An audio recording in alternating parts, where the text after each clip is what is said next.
nadawat na tong tanang butang maangkon nato tungod kay si Lord na sa atong kinabuhi. Kay basig bingon ta mga pastor or kuya, ngano mang kanang nagkalisod man mi nga naamang ko'y Ginoo sa kinabuhi. Kay lagi wa ni gapasabot nga kung naa kay Ginoo sa kinabuhi, ang tanang panalangin maangkon nato.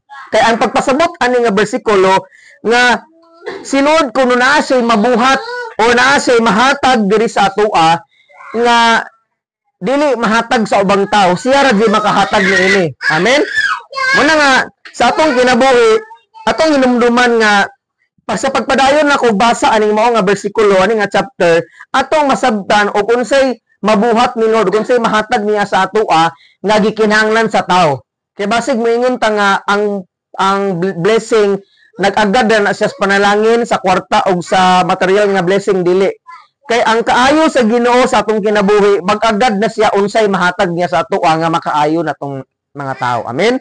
So padayon ta ingon sa verse 2, gipapahulay ni ako sa mga lunhaw sibsibanan o gitultulan ni ako sa tin-aw nga mga katubigan. Ang mga karnero kuno sa ilang panahon, ang magbalantay mao'y maghatag nila og pagkaon. So dalon sa magbalantay ang mga karnero sa dapit diin naay daghang sagbot ug naay tubig. Sa ilang kultura, abi na to ako ang nahuna ba nga ang ilang sagbot daghan kaayo sama sa ato dili. Ang sagbot sa ilang Israel gagmay ra sa kaayo nga unya lagyo pagid kaayo ang ubang sagbot. Ang punto ba nga kanang ang mga karnero dili sila ang mao nga magproblema para magkakaon sila. Kundi ang tigbantay nila mo'y magproblema unsaon pagkaon sa mga karnero. So sa atong kinabuhi day kuno si Lord day kuno ang naay mga pamaagi aron ang tao makakaon. Di ba klase-klase mo tang mga pamaagi no, na uban magnegosyante, na uban nga mo trabaho sa mall or na may klase-klaseng trabaho sa pantalan ba na.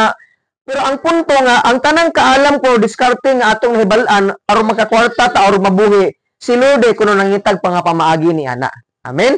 Sumana nga sa atong kinabuhi nasabtan ni David nga salamat sa Ginoo kay siya ang Dios nga naghatag og mga pamaagi aron ang tao padayon nga mabuhi ibabaw sa kalibutan.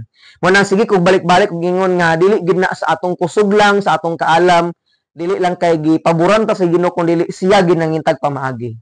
Bisan bitaw sa atong pamilya nga bisan nagkalisod ta, daghan tag mga problema sa kinabuhi, pero salamat sa Ginoo nga hangtod karon buhi gyapon ta. Kay siya ang nangitag mga pamaagi aron kita maka-income, makaangkon og panalangin sa kinabuhi. Amen. Kapadayon tayo ng verse 3. Gilig-on niya ako. Salamat sa Ginoo kay sa panahon nga maluya ta, lig-onon ta niya. No, ni mga